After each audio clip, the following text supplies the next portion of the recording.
لطالما كانت أسلحة الليزر على متن المقاتلات ضربا من ضروب الخيال العلمي، لكنها اليوم أصبحت أمرا واقعا.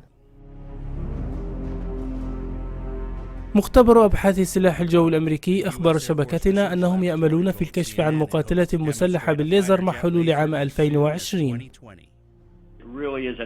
حقا إنها نقطة تحول وطنية عندما نرى التكنولوجيا تتطور وتنضج إلى مرحلة يمكن استخدامها.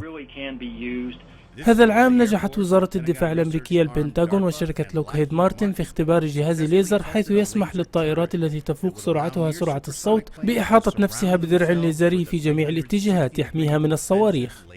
لكن هذه التكنولوجيا ليست وليدة اللحظة، فالقوات الجوية الأمريكية تستخدم أسلحة ليزرية ضد أهداف جوية من الأرض، مثل هذا التسجيل الذي يظهر إسقاط طائرة بدون طيار عام 2009.